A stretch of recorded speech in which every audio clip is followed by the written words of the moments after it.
The Philosophy of Logical Atomism by Bertrand Russell.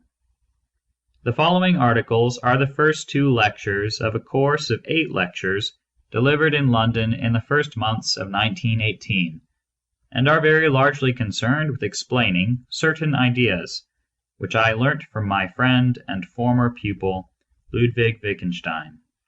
I have had no opportunity of knowing his views since August 1914, and I do not even know whether he is alive or dead. He has, therefore, no responsibility for what is said in these lectures, beyond that of having originally supplied many of the theories contained in them. The 6 other lectures will appear in the 3 following numbers of The Monist. Br. Lecture 1. Facts and Propositions. This course of lectures, which I am now beginning, I have called The Philosophy of Logical Atomism. Perhaps I had better begin by saying a word or 2 as to what I understand by that title. The kind of philosophy that I wish to advocate, which I call logical atomism, is one which has forced itself upon me in the course of thinking about the philosophy of mathematics, although I should find it hard to say exactly how far there is a definite logical connection between the two. The things I am going to say in these lectures are mainly my own personal opinions, and I do not claim that they are more than that.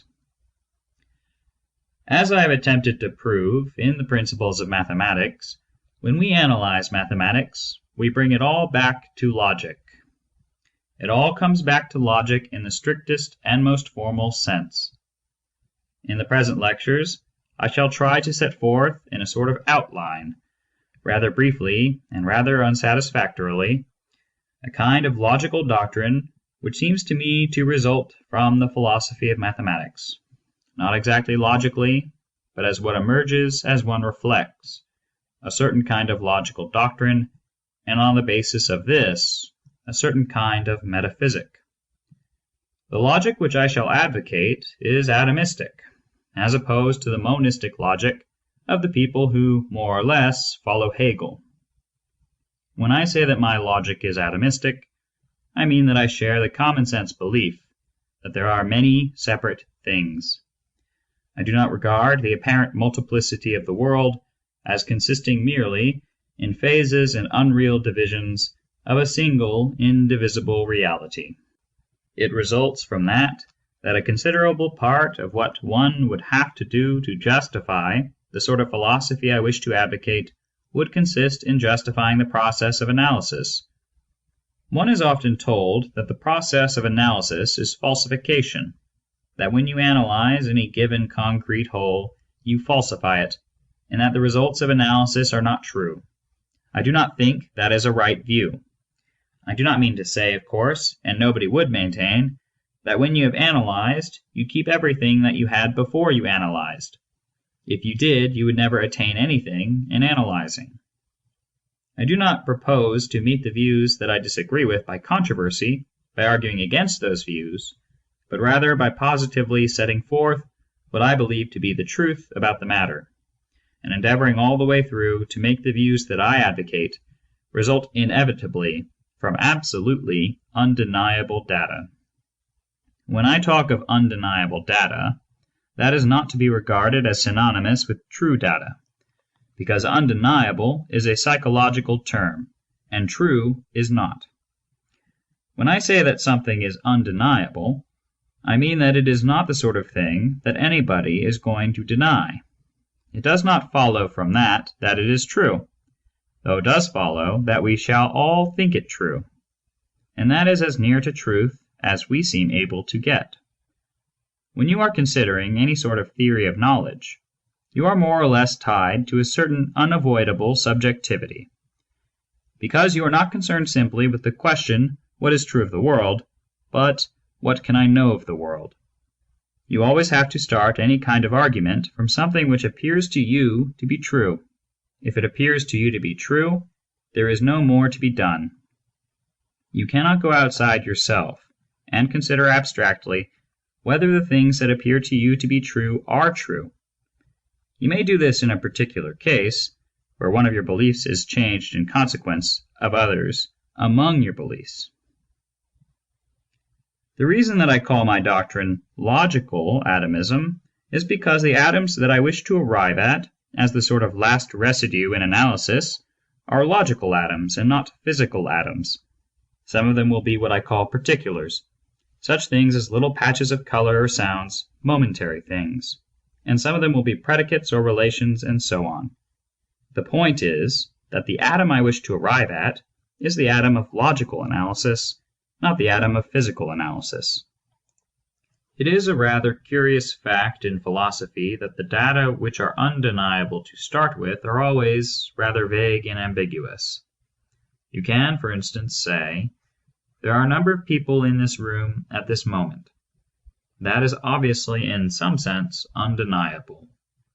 But when you come to try and define what this room is, and what it is for a person to be in a room, and how you're going to distinguish one person from another, and so forth, you find that what you have said is most fearfully vague, and that you really do not know what you meant. That is a rather singular fact, that everything you are really sure of right off is something that you do not know the meaning of, and the moment you get a precise statement, you will not be sure whether it is true or false, at least right off.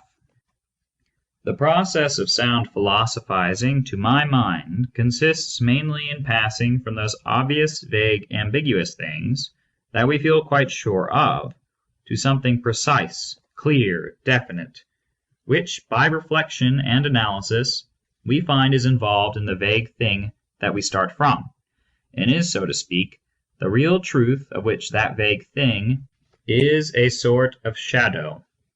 I should like, if time were longer and if I knew more than I do, to spend a whole lecture on the conception of vagueness.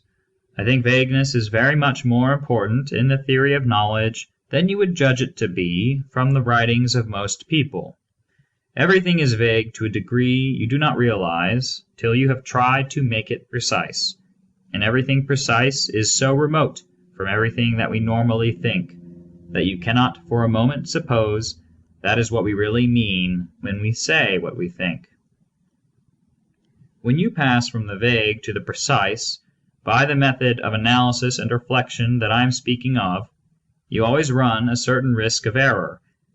If I start with a statement that there are so and so many people in this room, and then set to work to make that statement precise, I shall run a great many risks, and it will be extremely likely that any precise statement that I make will be something not true at all. So you cannot very easily or simply get from these vague, undeniable things to precise things which are going to retain the undeniability of the starting point. The precise propositions that you arrive at may be logically premises to the system that you build up upon the basis of them, but they are not premises for the theory of knowledge. It is important to realize the difference between that from which your knowledge is in fact derived, and that from which, if you already had complete knowledge, you would deduce it. Those are quite different things. The sort of premise that a logician will take for a science will not be the sort of thing which is first known or easiest known. It will be a proposition having great deductive power, great cogency and exactitude, quite a different thing from the actual premise that your knowledge started from. When you are talking of the premise for theory of knowledge, you are not talking of anything objective, but of something that will vary from man to man, because the premises of one man's theory of knowledge will not be the same as those of another man's. There is a great tendency among a very large school to suppose that when you are trying to philosophize about what you know, you ought to carry back your premises further and further into the region of the inexact and vague, beyond the point where you yourself are, right back to the child or monkey, and that anything whatsoever that you seem to know, but that the psychologist recognizes as being the product of previous thought and analysis and reflection on your part, cannot really be taken as a premise in your own knowledge. That, I say, is a theory which is very widely held, and which is used against the kind of analytic outlook which I wish to urge. It seems to me that when your object is not simply to study the history or development of mind, but to ascertain the nature of the world, you do not want to go any further back than you are already yourself. You do not want to go back to the vagueness of the child or monkey, because you will find that quite sufficient difficulty is raised by your own vagueness. But there one is confronted by one of those difficulties that occur constantly in philosophy, where you have two ultimate prejudices conflicting and where argument ceases. There is the type of mind which considers that what is called primitive experience must be a better guide to wisdom than the experience of reflective persons. And there is the type of mind which takes exactly the opposite view. On that point, I cannot see any argument whatsoever. It is quite clear that a highly educated person sees, hears, feels, does everything in a very different way from a young child or animal, and that this whole manner of experiencing the world and of thinking about the world is very much more analytic than that of a more primitive experience. The things we have got to take as premises in any kind of work of analysis are the things which appear to us undeniable, to us here and now as we are, and I think on the whole that the sort of method adopted by Descartes is right, that you should set to work to doubt things and retain only what you cannot doubt because of its clearness and distinctness, not because you are sure not to be induced into error, for there does not exist a method which will safeguard you against the possibility of error. The wish for perfect security is one of those snares we are always falling into, and is just as untenable in the realm of knowledge as in everything else. Nevertheless, granting all this, I think that Descartes' method is on the whole a sound one for the starting point. I propose, therefore, always to begin any argument that I have to make by appealing to data which will be quite ludicrously obvious. Any philosophical skill that is required will consist in the selection of those which are capable of yielding a good deal of reflection and analysis, and in the reflection and analysis themselves. What I have said so far is by way of introduction. The first truism to which I wish to draw your attention, and I hope you will agree with me that these things I call truisms are so obvious that it is almost laughable to mention them, is that the world contains facts, which are what they are, whatever we may choose to think about them, and that there are also beliefs, which have reference to facts, and by reference to facts are either true or false. I will try, first of all, to give you a preliminary explanation of what I mean by a fact. When I speak of a fact, I do not propose to attempt an exact definition, but an explanation, so that you will know what I am talking about. I mean the kind of thing that makes a proposition true or false. If I say it is raining, what I say is true in a certain condition of weather, and is false in other conditions of weather. The condition of weather that makes my statement true, or false as the case may be, is what I should call a fact. If I say Socrates is dead, my statement will be true owing to a certain physiological occurrence which happened in Athens long ago. If I say gravitation varies inversely as the square of the distance, my statement is rendered true by astronomical fact. If I say 2 and 2 are 4, it is arithmetical fact that makes my statement true. On the other hand, if I say Socrates is alive, or gravitation varies directly as the distance, or 2 and 2 are 5, the very same facts which made my previous statements true show that these new statements are false. I want you to realize that when I speak of a fact, I do not mean a particular existing thing, such as Socrates or the rain or the sun. Socrates himself does not render any statement true or false. You might be inclined to suppose that all by himself he would give truth to the statement Socrates existed, but as a matter of fact, that is a mistake. It is due to a confusion which I shall try to explain in the 6th lecture of this course, when I come to deal with the notion of existence. Socrates himself, or any particular thing just by itself, does not make any proposition true or false. Footnote: I am here for the moment treating Socrates as a particular. But we shall see shortly that this view requires modification. End of footnote. Socrates is dead and Socrates is alive are both of them statements about Socrates. One is true and the other false. What I call fact is the sort of thing that is expressed by a whole sentence, not by a single name like Socrates.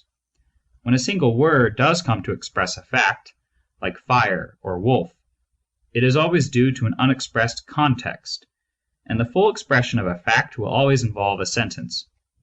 We express a fact, for example, when we say that a certain thing has a certain property, or that it has a certain relation to another thing. But the thing which has the property or relation is not what I call a fact. It is important to observe that facts belong to the objective world. They are not created by our thoughts or beliefs except in special cases. That is one of the sort of things which I should set up as an obvious truism, but, of course, one is aware, the moment one has read any philosophy at all, how very much there is to be said before such a statement as that can become the kind of position that you want. The first thing I want to emphasize is that the outer world, the world, so to speak, which knowledge is aiming at knowing, is not completely described by a lot of particulars, but that you must also take account of these things that I call facts, which are the sort of things that you express by a sentence, and that these, just as much as particular chairs and tables, are part of the real world. Except in psychology, most of our statements are not intended merely to express our condition of mind, though that is often all that they succeed in doing. They are intended to express facts, which, except when they are psychological facts, will be about the outer world. There are such facts involved equally when we speak truly and when we speak falsely. When we speak falsely, it is an objective fact that makes what we say false, and it is an objective fact which makes what we say true when we speak truly.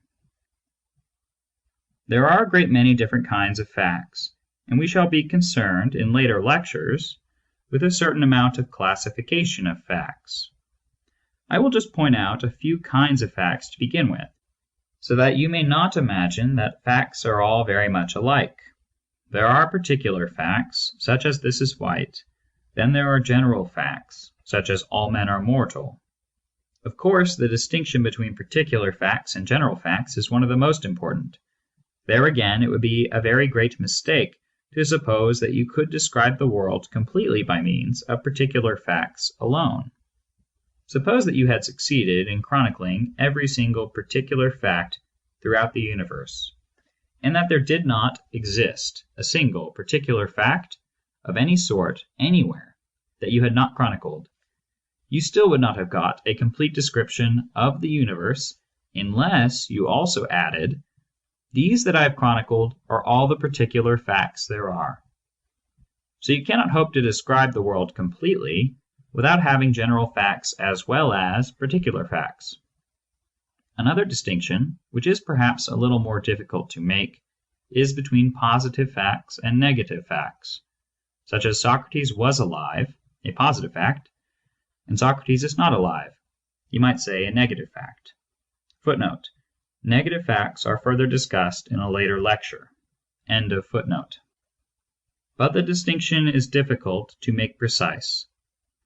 Then there are facts concerning particular things or particular qualities or relations, and apart from them, the completely general facts of the sort that you have in logic, where there is no mention of any constituent whatever of the actual world, no mention of any particular thing, or particular quality, or particular relation. Indeed, strictly, you may say no mention of anything. That is one of the characteristics of logical propositions, that they mention nothing. Such a proposition is, if one class is part of another, a term which is a member of the one is also a member of the other. All those words that come in the statement of a pure logical proposition are words really belonging to syntax. They are words merely expressing form or connection, not mentioning any particular constituent of the proposition in which they occur. This is, of course, a thing that wants to be proved. I'm not laying it down as self-evident.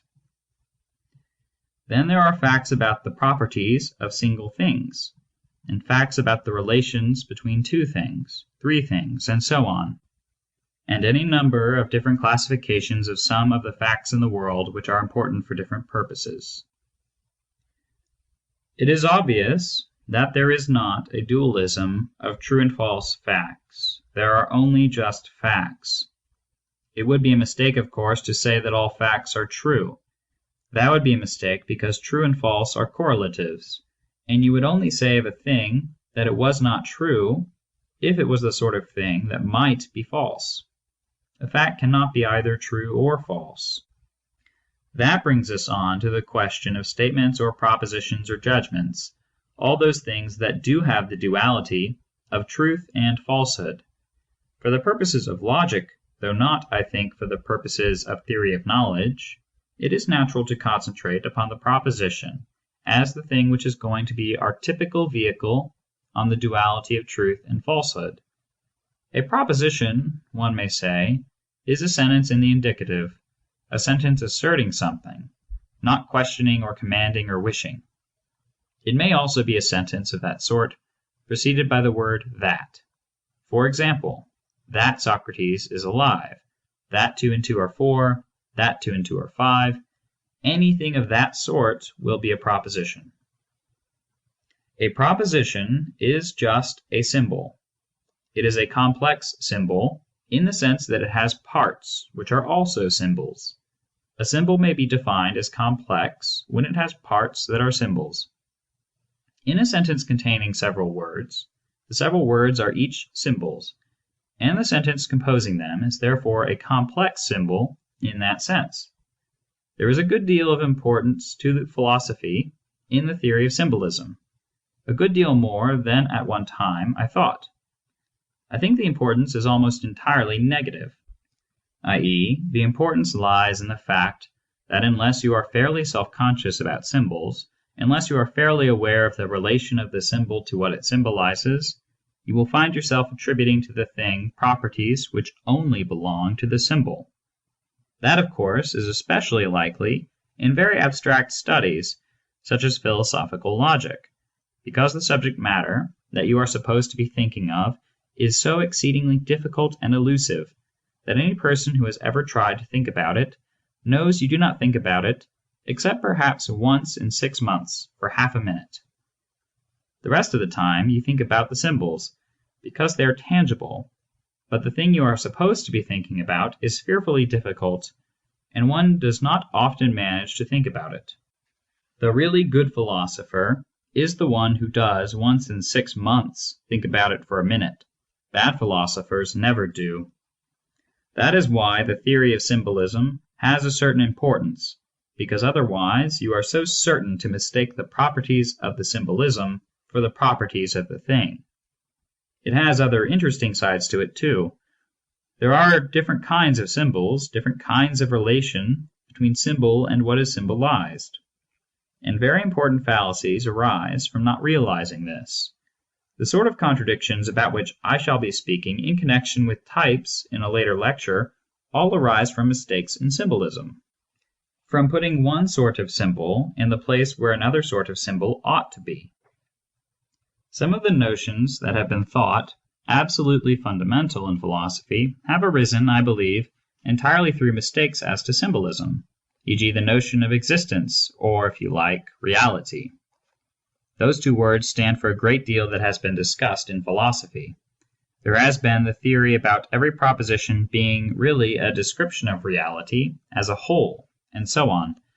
And altogether these notions of reality and existence have played a very prominent part in philosophy. Now my own belief is that as they have occurred in philosophy, they have been entirely the outcome of a muddle about symbolism, and that when you've cleared up that muddle, you find that practically everything that has been said about existence is sheer and simple mistake, and that is all you can say about it. I shall go into that in a later lecture, but it is an example of the way in which symbolism is important.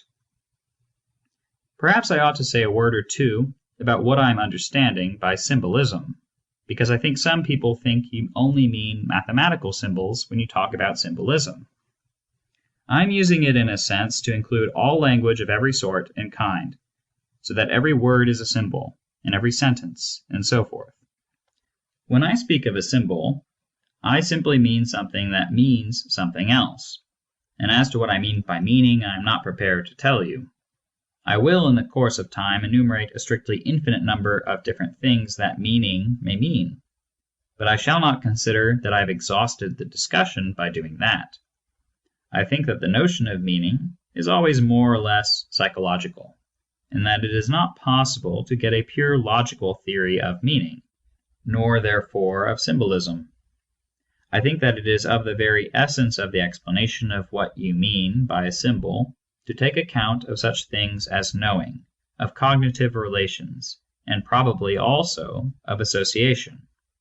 At any rate, I am pretty clear that the theory of symbolism and the use of symbolism is not a thing that can be explained in pure logic without taking account of the various cognitive relations that you may have to things. As to what one means by meaning, I will give a few illustrations. For instance, the word Socrates, you will say, means a certain man. The word mortal means a certain quality. And the sentence Socrates is mortal means a certain fact. But these three sorts of meaning are entirely distinct, and you will get into the most hopeless contradictions if you think the word meaning has the same meaning in each of these three cases. It is very important not to suppose that there is just one thing which is meant by meaning, and that therefore there is just one relation of the symbol to what is symbolized. A name would be a proper symbol to use for a person. A sentence or a proposition is the proper symbol for a fact. A belief or a statement has duality of truth and falsehood, which the fact does not have. A belief or a statement always involves a proposition. You say that a man believes that so-and-so is the case. A man believes that Socrates is dead.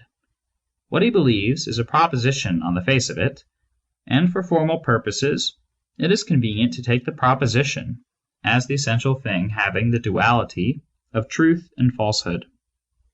It is very important to realize such things, for instance, as that propositions are not names for facts.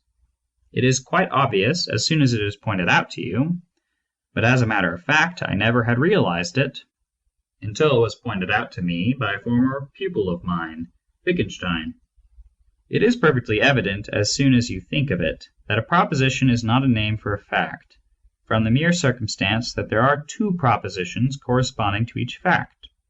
Suppose it is a fact that Socrates is dead. You have two propositions, Socrates is dead and Socrates is not dead. In those two propositions corresponding to the same fact, there is one fact in the world which makes one true and one false. That is not accidental, and illustrates how the relation of proposition to fact is a totally different one from the relation of name to the thing named. For each fact there are two propositions, one true and one false, and there is nothing in the nature of the symbol to show us which is the true one and which is the false one. If there were, you could ascertain the truth about the world by examining propositions without looking around you. There are two different relations, as you see, that a proposition may have to a fact. The one the relation that you may call being true to the fact, and the other being false to the fact.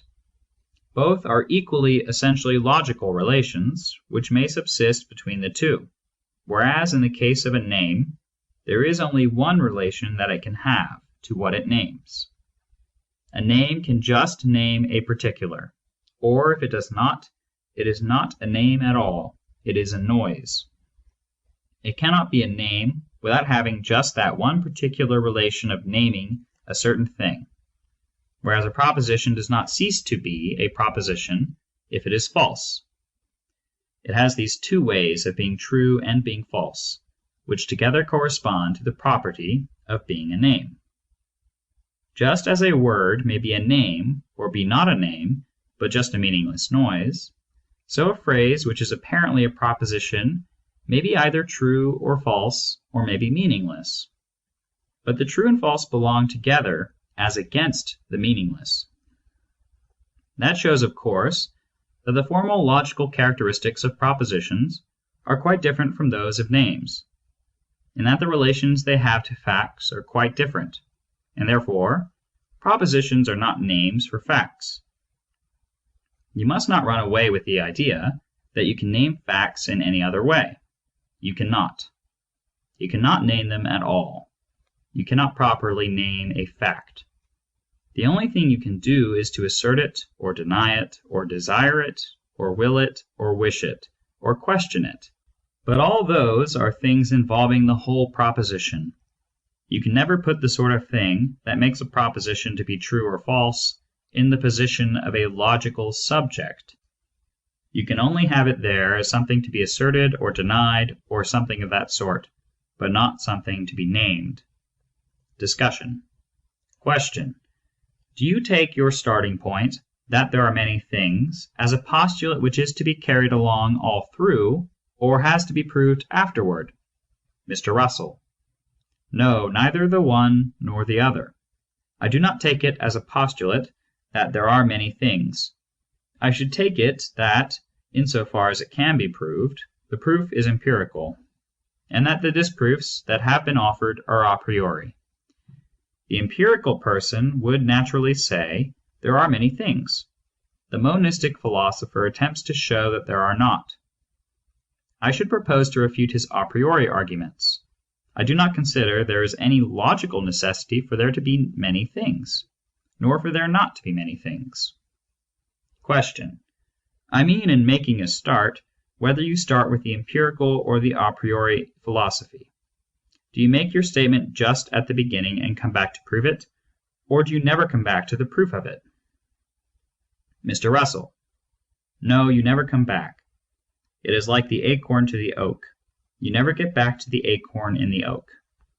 I should like a statement which would be rough and vague and have that sort of obviousness that belongs to things of which you never know what they mean.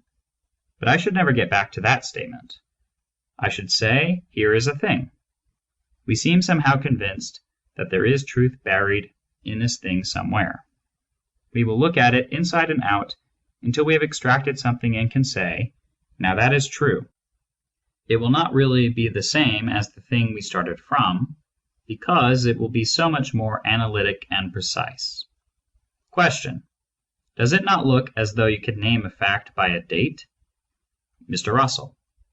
You can apparently name facts, but I do not think you can really. You always find that if you set out the whole thing fully, it was not so. Suppose you say, the death of Socrates.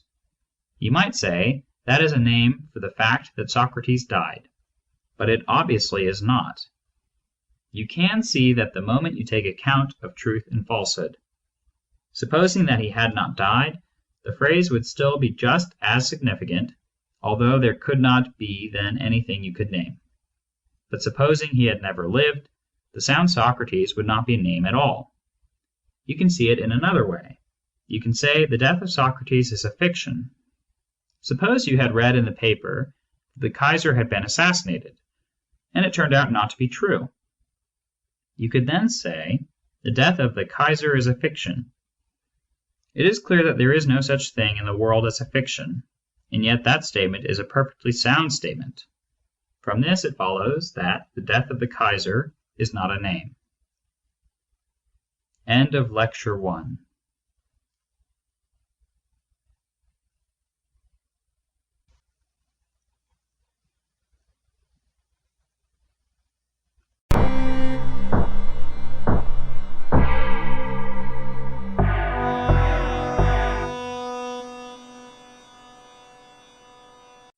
Lecture 2. Particulars, Predicates, and Relations. I propose to begin today the analysis of facts and propositions, for in a way the chief thesis that I have to maintain is the legitimacy of analysis, because if one goes into what I call logical atomism, that means that one does believe the world can be analyzed into a number of separate things, with relations and so forth, and that the sort of arguments that many philosophers use against analysis are not justifiable. In a philosophy of logical atomism, one might suppose that the first thing to do would be to discover the kinds of atoms out of which logical structures are composed. But I do not think that is quite the first thing. It is one of the early things, but not quite the first. There are two other questions that one has to consider, and one of these at least is prior. You have to consider, 1. Are the things that look like logically complex entities really complex? 2. Are they really entities? The second question we can put off. In fact, I shall not deal with it fully until my last lecture. The first question, whether they are really complex, is one that you have to consider at the start. Neither of these questions is, as it stands, a very precise question. I do not pretend to start with precise questions. I do not think you can start with anything precise. You have to achieve such precision as you can as you go along. Each of these two questions, however, is capable of a precise meaning, and each is really important. There is another question which comes still earlier, namely, what shall we take as prima facie examples of logically complex entities? That really is the first question of all to start with. What sort of things shall we regard as prima facie complex? Of course, all the ordinary objects of daily life are apparently complex entities, such things as tables and chairs, loaves and fishes, persons and principalities and powers. They are all, on the face of it, complex entities. All the kinds of things to which we habitually give proper names are, on the face of them, complex entities. Socrates, Piccadilly, Rumania, Twelfth Night, or anything you like to think of to which you give a proper name, they are all apparently complex entities. They seem to be complex systems bound together into some kind of a unity, that sort of a unity that leads to the bestowal of a single appellation.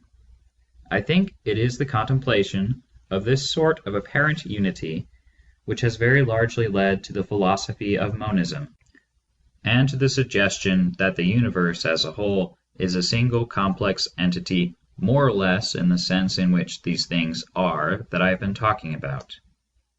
For my part, I do not believe in complex entities of this kind, and it is not such things as these that I am going to take as the prima facie examples of complex entities. My reasons will appear more and more plainly as I go on, but I cannot give them all today. But I can more or less explain what I mean in a preliminary way. Suppose, for example, that you were to analyze what appears to be a fact about Piccadilly. Suppose you made any statement about Piccadilly, such as, Piccadilly is a pleasant street. If you analyze a statement of that sort correctly, I believe you will find that the fact corresponding to your statement does not contain any constituent corresponding to the word Piccadilly. The word Piccadilly will form part of many significant propositions, but the facts corresponding to these propositions do not contain any single constituent, whether simple or complex, corresponding to the word Piccadilly. That is to say, if you take language as a guide in your analysis of the fact expressed, you will be led astray in a statement of that sort. The reasons for that I shall give at length in Lecture 6, and partly also in Lecture 7. But I could say in a preliminary way certain things that would make you understand what I mean. Piccadilly on the face of it is the name for a certain portion of the earth's surface, and I suppose if you wanted to define it, you would have to define it as a series of classes of material entities, namely, those which at varying times occupy that portion of the earth's surface, so that you would find that the logical status of Piccadilly is bound up with the logical status of series and classes, and if you're going to hold Piccadilly as real, you must hold that series of classes are real, and whatever sort of metaphysical status you assign to them, you must assign to it. As you know, I believe that series and classes are of the nature of logical fictions. Therefore, that thesis, if it can be maintained, will dissolve Piccadilly into a fiction. Exactly similar remarks will apply to other instances, Rumania, Twelfth Night, and Socrates. Socrates, perhaps, raises some special questions, because the question what constitutes a person has special difficulties in it. But, for the sake of argument, one might identify Socrates with the series of his experiences. He would be really a series of classes, because one has many experiences simultaneously. Therefore, he comes to be very like Piccadilly. Considerations of that sort seem to take us away from such prima facie complex entities as we started with, to others as being more stubborn and more deserving of analytic attention, namely, facts. I explained last time what I meant by a fact, namely, that sort of thing that makes a proposition true or false, the sort of thing which is the case when your statement is true, and is not the case when your statement is false. Facts are, as I said last time, plainly something you have to take account of if you are going to give a complete account of the world. You cannot do that by merely enumerating the particular things that are in it. You must also mention the relations of these things and their properties and so forth, all of which are facts. So that facts certainly belong to an account of the objective world, and facts do seem much more clearly complex and much more not capable of being explained away than things like Socrates and Rumania. However you may explain away the meaning of the word Socrates, you will still be left with the truth that the proposition Socrates is mortal expresses a fact. You may not know exactly what Socrates means, but it is quite clear that Socrates is mortal does express a fact. There is clearly some valid meaning in saying that the fact expressed by Socrates as mortal is complex. The things in the world have various properties and stand in various relations to each other. That they have these properties and relations are facts, and the things and their qualities or relations are quite clearly in some sense or other components of the facts that have those qualities or relations. The analysis of apparently complex things, such as we started with, can be reduced by various means to the analysis of facts which are apparently about those things. Therefore, it is with the analysis of facts that one's considerations of the problem of complexity must begin, not by the analysis of apparently complex things. The complexity of a fact is evidenced, to begin with, by the circumstance that the proposition which asserts a fact consists of several words, each of which may occur in other contexts. Of course, sometimes you get a proposition expressed by a single word, but if it is expressed fully, it is bound to contain several words. The proposition Socrates is mortal may be replaced by Plato is mortal, or by Socrates is human. In the first case, we alter the subject, in the second, the predicate. It is clear that all the propositions in which the word Socrates occurs have something in common, and again, all the propositions in which the word mortal occurs have something in common, something which they do not have in common with all propositions, but only with those which are about Socrates or mortality. It is clear, I think, that the facts corresponding to propositions in which the word Socrates occurs have something in common, corresponding to the common word Socrates which occurs in the propositions, so that you have that sense of complexity to begin with, that in a fact you can get something which it may have in common with other facts, just as you may have Socrates is human and Socrates is mortal, both of them facts and both having to do with Socrates, although Socrates does not constitute the whole of either of these facts. It is quite clear that in that sense there is a possibility of cutting up a fact into component parts, of which one component may be altered without altering the others, and one component may occur in certain other facts, though not in all other facts. I want to make it clear to begin with that there is a sense in which facts can be analyzed. I am not concerned with all the difficulties of any analysis, but only with meeting the prima facie objections of philosophers who think you really cannot analyze at all. I am trying as far as possible again this time, as I did last time, to start with perfectly plain truisms. My desire and wish is that the things I start with should be so obvious that you wonder why I spend my time stating them. That is what I aim at, because the point of philosophy is to start with something so simple as not to seem worth stating, and to end with something so paradoxical that no one will believe it. One prima facie mark of complexity in propositions is the fact that they are expressed by several words. I come now to another point, which applies primarily to propositions and thence derivatively to facts. You can understand a proposition when you understand the words of which it is composed, even though you never heard the proposition before. That seems a very humble property, but it is a property which marks it as complex and distinguishes it from words whose meaning is simple. When you know the vocabulary, grammar, and syntax of a language, you can understand a proposition in that language, even though you never saw it before. In reading a newspaper, for example, you become aware of a number of statements which are new to you, and they are intelligible to you immediately, in spite of the fact that they are new, because you understand the words of which they are composed. This characteristic, that you can understand a proposition through the understanding of its component words, is absent from the component words when those words express something simple. Take the word red, for example, and suppose, as one always has to do, that red stands for a particular shade of color. You will pardon that assumption, but one never can get on otherwise. You cannot understand the meaning of the word red except through seeing red things. There is no other way in which it can be done. It is no use to learn languages or to look up dictionaries. None of these things will help you to understand the meaning of the word red.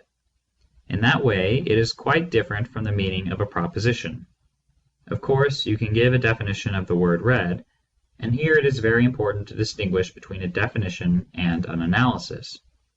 All analysis is only possible in regard to what is complex, and it always depends, in the last analysis, upon direct acquaintance with the objects which are the meanings of certain simple symbols.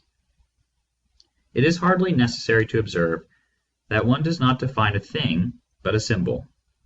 A simple symbol is a symbol whose parts are not symbols. A simple symbol is quite a different thing from a simple thing.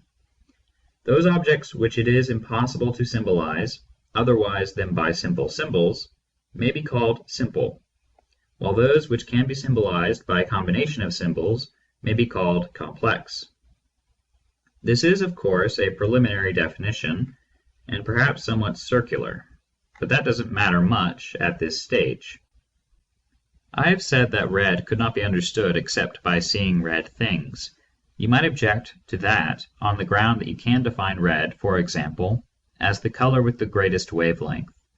That, you might say, is a definition of red, and a person could understand that definition, even if he had seen nothing red, provided he understood the physical theory of color. But that does not really constitute the meaning of the word red in the very slightest. If you take such a proposition as "this is red" and substitute for it "this has the color with the greatest wavelength," you have a different proposition altogether. You can see that at once because a person who knows nothing of the physical theory of color can understand the proposition "this is red," and can know that it is true, but cannot know that this has the color which has the greatest wavelength. Conversely, you might have a hypothetical person who could not see red, but who understood the physical theory of color and could apprehend the proposition "this has the color with the greatest wavelength," but who would not be able to understand the proposition "this is red," as understood by the normal, uneducated person. Therefore, it is clear that if you define red as the color with the greatest wavelength, you are not giving the actual meaning of the word at all. You are simply giving a true description, which is quite a different thing, and the propositions which result are different propositions from those in which the word red occurs. In that sense, the word red cannot be defined, though in the sense in which a correct description constitutes a definition, it can be defined. In the sense of analysis, you cannot define red. That is how it is that dictionaries are able to get on, because a dictionary professes to define all words in the language by means of words in the language, and therefore it is clear that a dictionary must be guilty of a vicious circle somewhere, but it manages it by means of correct descriptions. I have made it clear, then, in what sense I should say that the word red is a simple symbol, and the phrase "this is red" a complex symbol. The word red can only be understood through acquaintance with the object, whereas the phrase "roses are red" can be understood if you know what red is and what roses are, without ever having heard the phrase before. That is a clear mark of what is complex. It is the mark of a complex symbol, and also the mark of the object symbolized by the complex symbol. That is to say, propositions are complex symbols, and the facts they stand for are complex. The whole question of the meaning of words is very full of complexities and ambiguities in ordinary language.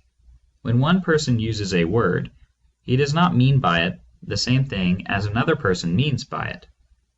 I have often heard it said that that is a misfortune, that is a mistake. It would be absolutely fatal if people meant the same things by their words. It would make all intercourse impossible, and language the most hopeless and useless thing imaginable, because the meaning you attach to your words must depend on the nature of the objects you are acquainted with, and since different people are acquainted with different objects, they would not be able to talk to each other unless they attached quite different meanings to their words. We should have to talk only about logic, a not wholly undesirable result. Take, for example, the word Piccadilly. We who are acquainted with Piccadilly attach quite a different meaning to that word from any which could be attached to it by a person who had never been in London.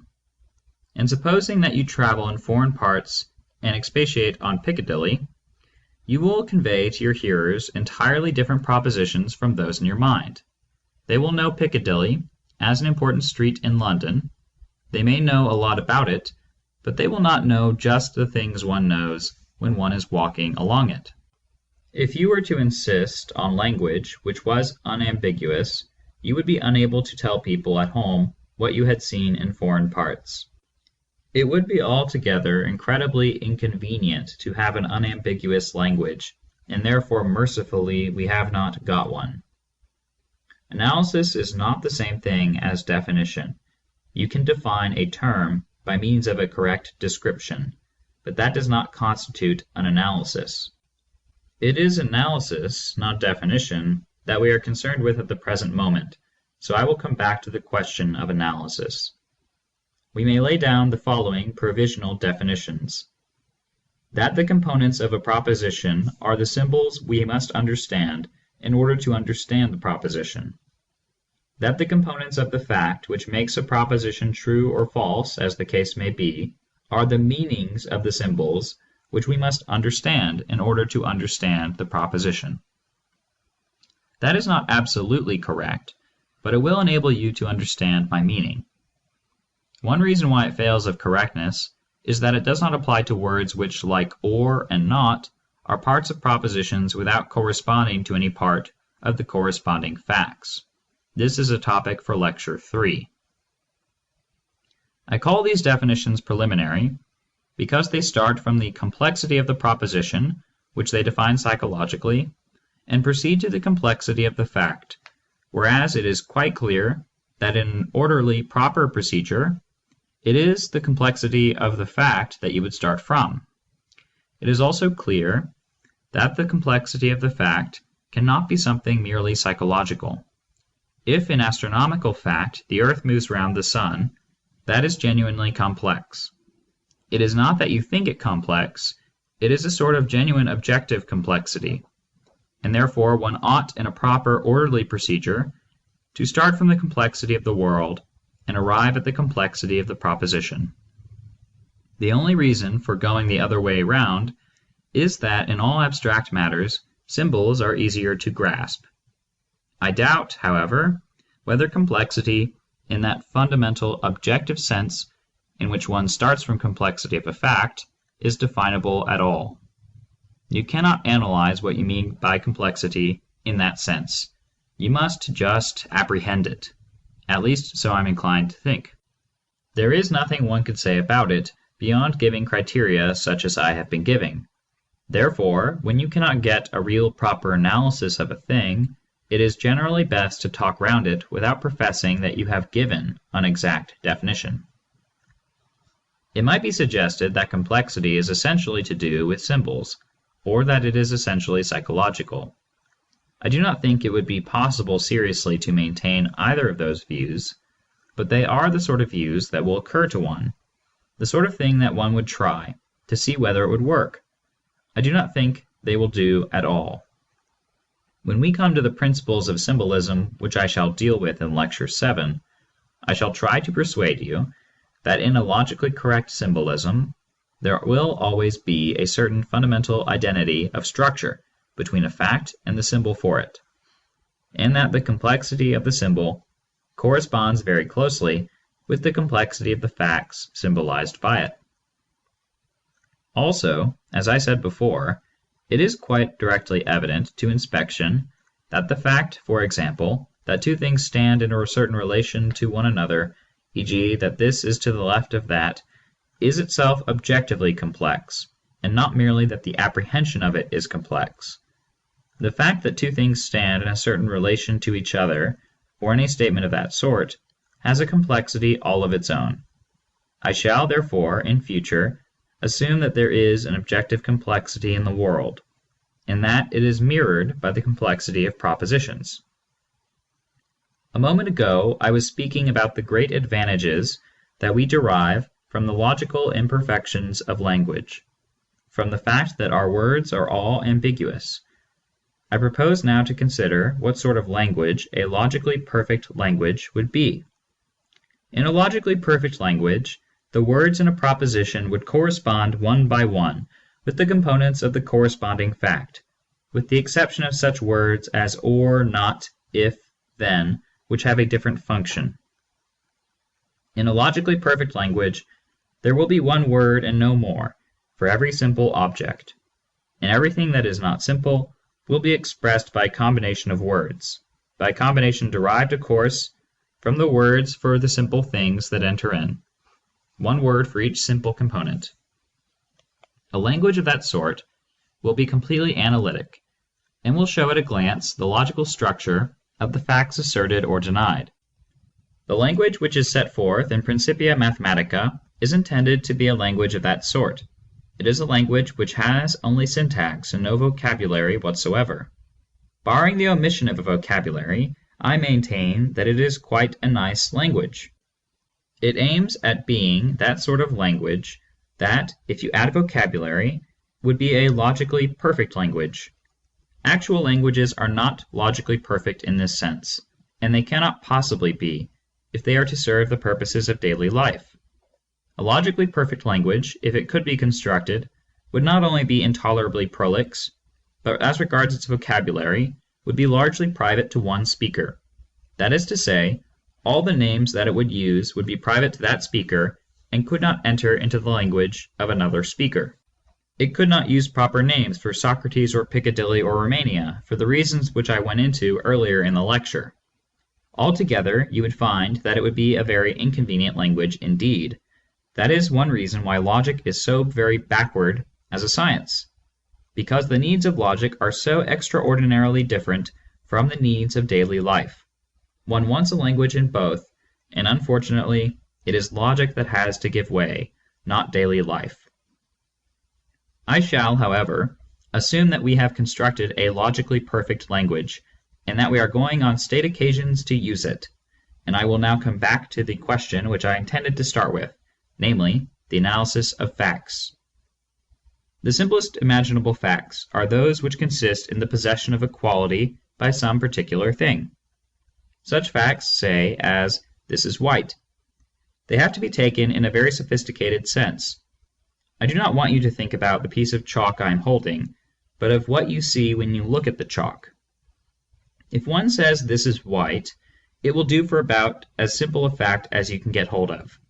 The next simplest would be those in which you have a relation between two facts, such as this is to the left of that.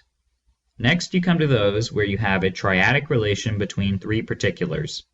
An instance which Royce gives is A gives B to C.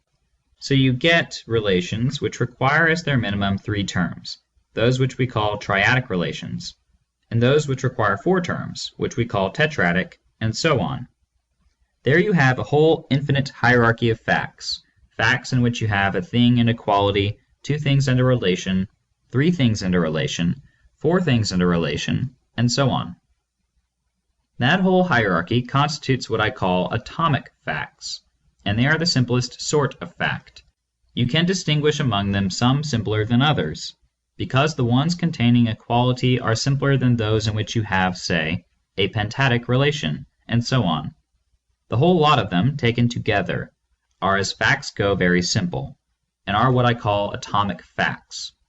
The propositions expressing them are what I call atomic propositions. In every atomic fact, there is one component which is naturally expressed by a verb, or, in the case of quality, it may be expressed by a predicate, by an adjective. This one component is a quality, or dyadic, or triadic, or tetradic, and so on relation. It would be very convenient for purposes of talking about these matters to call a quality a monadic relation, and I shall do so. It saves a great deal of circumlocution. In that case, you can say that all atomic propositions assert relations of varying orders. Atomic facts contain, besides the relation, the terms of the relation. 1 term if it is a monadic relation, 2 if it is dyadic, and so on. These terms which come into the atomic facts I define as particulars. Particulars are defined to be terms of relations in atomic facts. This is the definition of particulars, and I want to emphasize it because the definition of a particular is something purely logical. The question whether this or that is a particular is a question to be decided in terms of that logical definition. In order to understand the definition, it is not necessary to know beforehand this is a particular or that is a particular. It remains to be investigated what particulars you can find in the world, if any. The whole question of what particulars you actually find in the world is a purely empirical one, which does not interest the logician as such. The logician as such never gives instances, because it is one of the tests of a logical proposition that you need not know anything whatsoever about the real world in order to understand it. Passing from atomic facts to atomic propositions, the word expressing a monadic relation or quality is called a predicate, and the word expressing a relation of any higher order would generally be a verb, sometimes a single verb, sometimes a whole phrase. At any rate, the verb gives the essential nerve, as it were, of the relation. The other words that occur in the atomic propositions, the words that are not the predicate or verb, may be called the subjects of the proposition. There will be 1 subject in a monadic proposition, 2 in a dyadic one, and so on. The subjects in a proposition will be the words expressing the terms of the relation which is expressed by the proposition. The only kind of word that is theoretically capable of standing for a particular is a proper name, and the whole matter of proper names is rather curious. Proper names are defined to be words for particulars. I have put that down, although as far as common language goes, it is obviously false. It is true that if you try to think how you are to talk about particulars, you will see that you cannot ever talk about a particular except by means of a proper name. You cannot use general words except by way of description.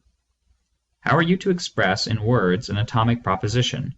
An atomic proposition is one which does mention actual particulars. Not merely describe them, but actually name them. And you can only name them by means of names. You can see at once for yourself, therefore, that every other part of speech except proper names is obviously quite incapable of standing for a particular. Yet it does seem a little odd if, having made a dot on the blackboard, I call it John. You would be surprised, and yet how are you to know otherwise what it is that I am speaking of? If I say, the dot that is on the right-hand side is white, that is a proposition. If I say, this is white, that is quite a different proposition. This will do very well while we are all here and can see it, but if I wanted to talk about it tomorrow, it would be convenient to have christened it and called it John. There is no other way in which you can mention it. You cannot really mention it itself except by means of a name.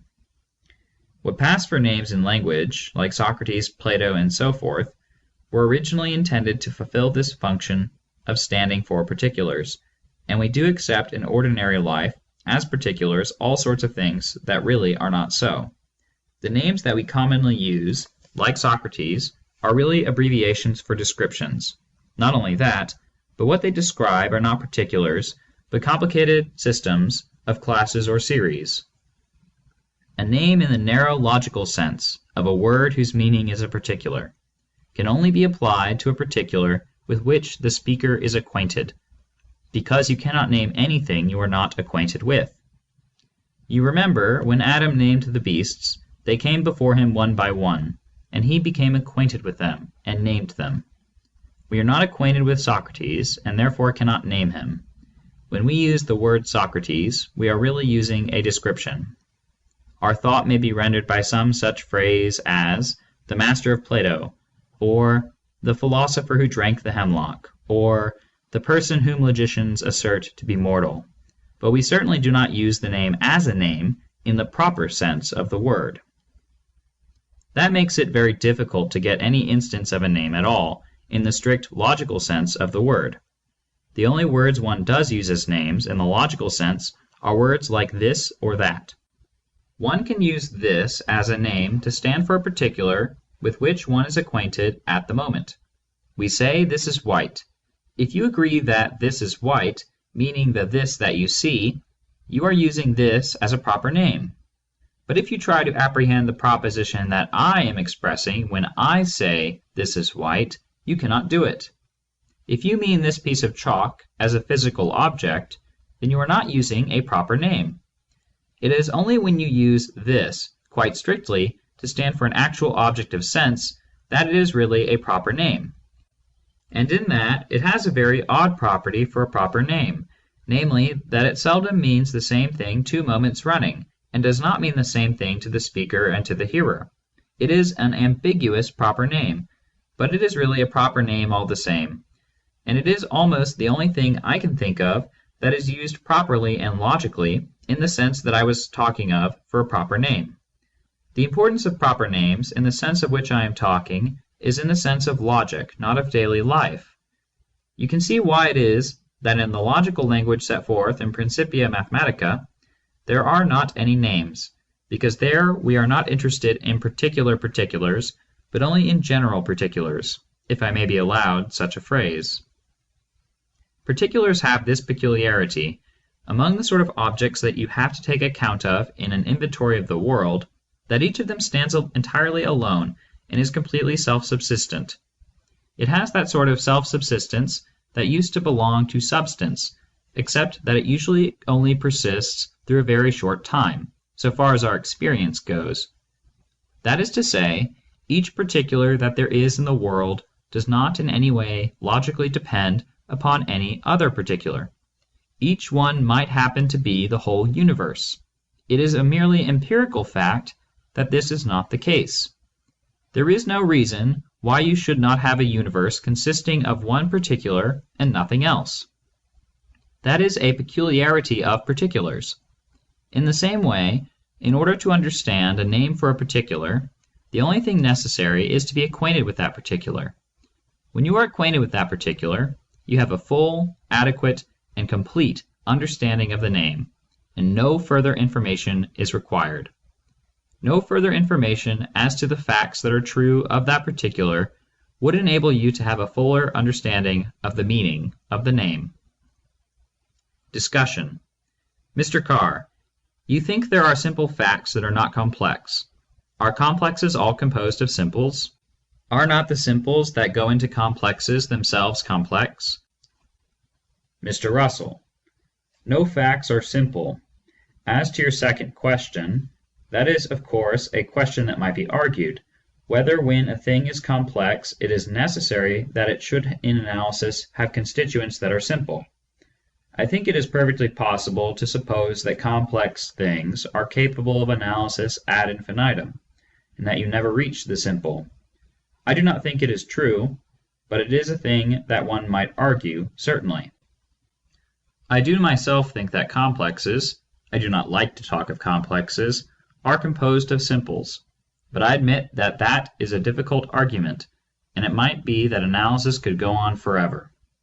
Mr. Carr: You do not mean that in calling the thing complex you have asserted that there really are simples? Mr. Russell: No, I do not think that is necessarily implied. Mr. Neville: I do not feel clear that the proposition "this is white" is in any case a simpler proposition than the proposition "this and that have the same color." Mr. Russell: That is one of the things I have not had time for. It may be the same as the proposition "this and that have the same color." It may be that white is defined as the color of this, or rather that the proposition "this is white" means this is identical in color with that, the color of that being, so to speak, the definition of white. That may be, but there is no special reason to think that it is. Mr. Neville: Are there any monadic relations which would be better examples? Mr. Russell: I think not. It is perfectly obvious a priori that you can get rid of all monadic relations by that trick.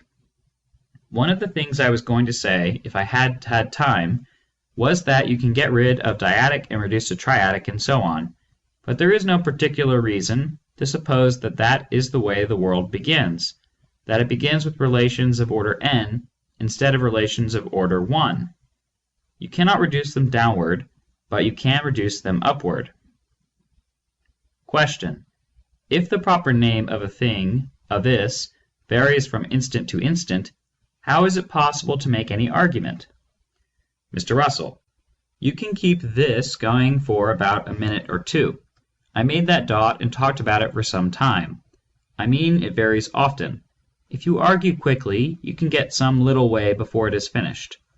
I think things last for a finite time, a matter of some seconds or minutes, or whatever it may happen to be. Question: You do not think that air is acting on that and changing it? Mr. Russell: It does not matter about that if it does not alter its appearance enough for you to have a different sense datum. End of Lecture 2.